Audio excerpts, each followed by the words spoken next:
est passée après. Et comme la jeune travailleuse Louise, elle a retourné chez ses parents.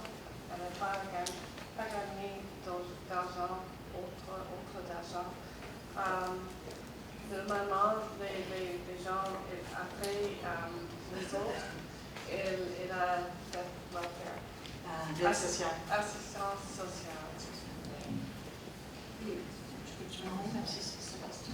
Juste pour compléter, je ne vois plus où est Jean-Guy, c'est qu'une des choses que j'ai découvert avec les informateurs clés en Ontario, c'est que, premièrement, il y a un bureau payé par l'État pour défendre les travailleurs accidentés, et la première chose qu'ils font avec les précaires, c'est de faire une analyse coût-bénéfice, de réclamer au WSIB ou de réclamer au DSP, qui est l'aide sociale pour les personnes handicapées. Ils disent la quasi-totalité des cas, si le conjoint ne travaille pas, c'est plus rentable d'aller sur l'aide sociale directement.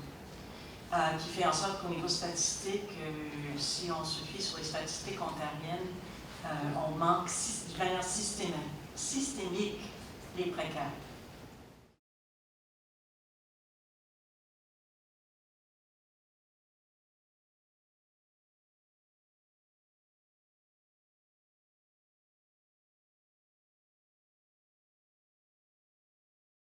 Il y a, premièrement, au niveau de l'assignation temporaire, parce qu'en Ontario,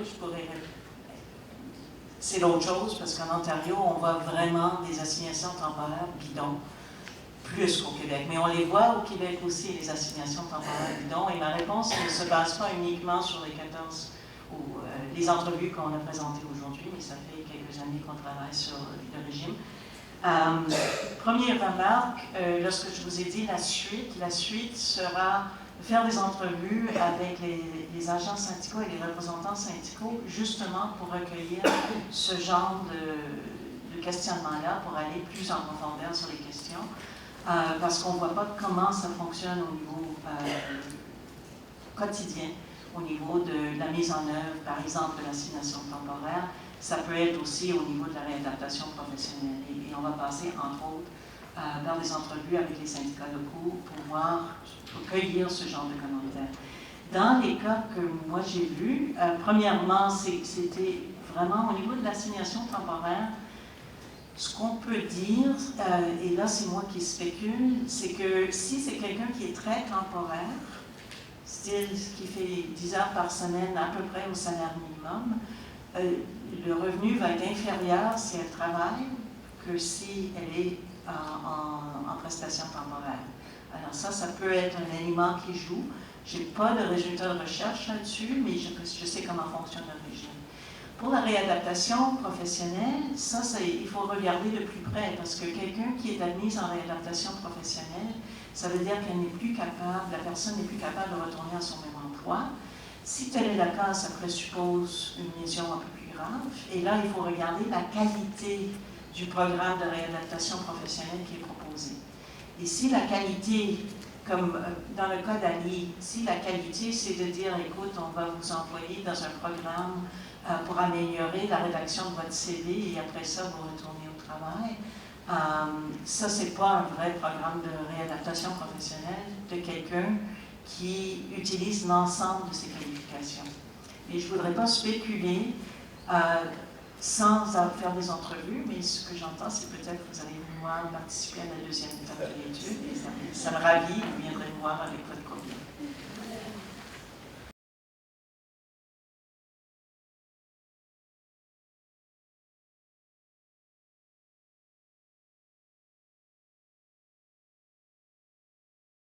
Moi, j'avais fait une étude il y a plus de 10 ans et votre groupe faisait partie de notre équipe. Et à l'époque, j'entendais aussi uniquement en Abitibi des commentaires sur falsification de dossiers, sur micro et tout ça. Alors, je ne peux pas dire en Abitibi ça se passe, mais je peux vous dire que c'est intéressant de constater que vous apportez un exemple provenant de l'Abitibi. Ça ne veut pas dire que c'est illégal, et je ne veux pas donner un avis juridique comme ça. Dans le sens suivant, c'est que le barème, c'est un règlement. Alors, si un médecin traitant ne connaît pas le règlement Et il dit, mais vous souffrez tellement, je vais vous donner 21% pour une entorse lombaire. On n'est pas lié par le médecin traitant, parce que le médecin traitant, son rôle, lorsqu'il fixe les limitations, le DAP, là, le déficit anatomophysiologique, il est lié par le règlement. Alors, je ne peux pas dire que c'est ça qui est arrivé dans ce cas-là, mais je me souviens, lorsque je faisais des entrevues en Abitibi, que les gens de l'association disaient « Ah, il y a des falsifications de données beaucoup », et je suis attristée d'entendre que c'est encore quelque chose que dont vous êtes témoin. Ça devient de plus en plus pire, oui. D'accord, alors ça, c'est triste.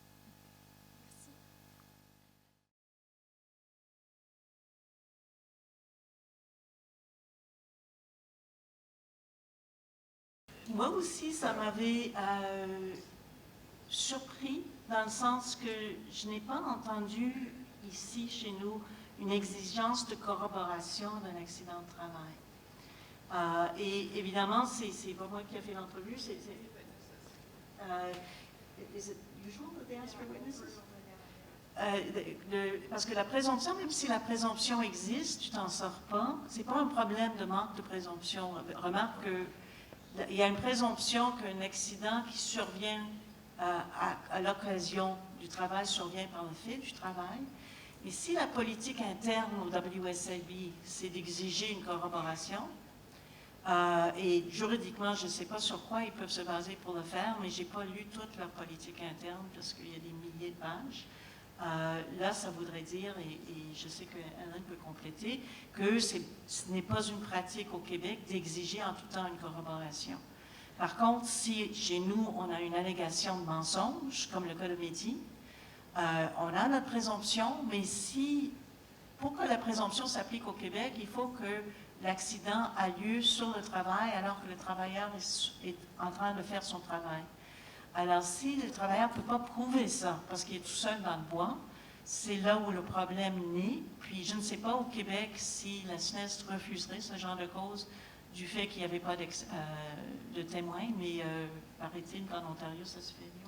So the co-workers are afraid to corroborate. That's the problem. So even when there are witnesses around, the co-workers are afraid of reprisals, and so they refuse to be a witness. Alors, les collègues refusent de corroborer parce qu'ils ont trop peur. Et donc, ça crée des problèmes.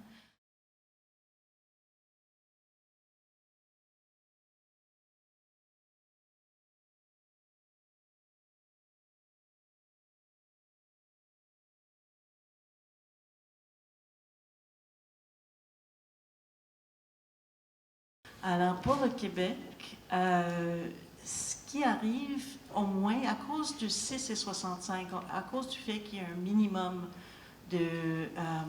sur la base sur laquelle on va indemniser les gens, l'analyse coût-bénéfice fait en sorte qu'il y a une incitation économique et pour la CSST ou la SNEST et pour l'employeur de faire quelque chose. Parce que si tu fais rien, ça coûte cher.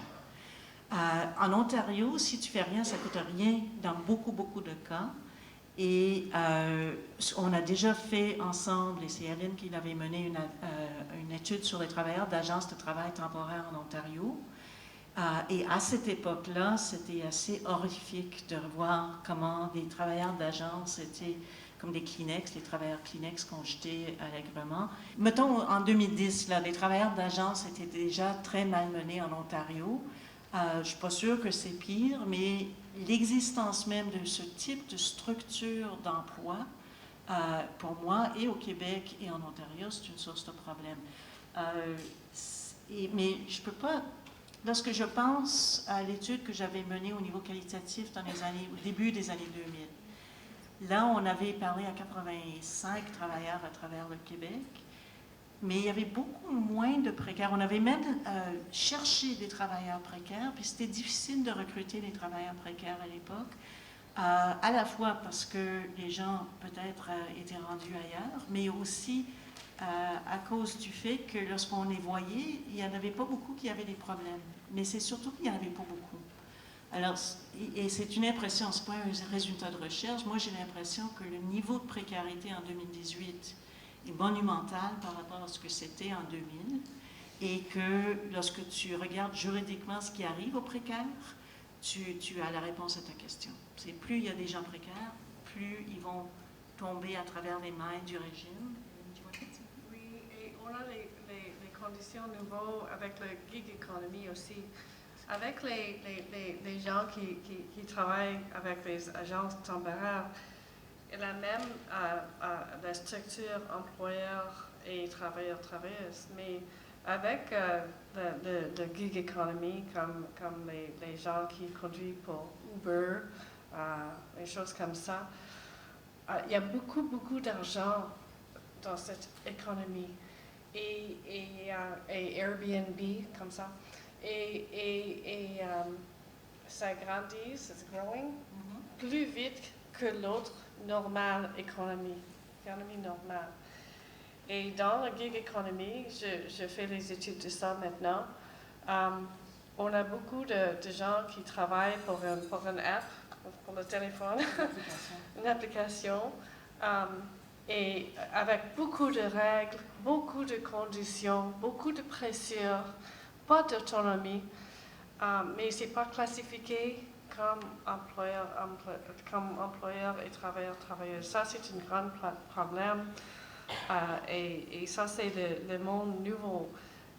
Les gens qui travaillent pour les gens temporaires sont dans une situation meilleure que les autres dans la gig economy. Je remercie énormément nos deux professeurs présentatrices de ce matin et on se revoit à 11h.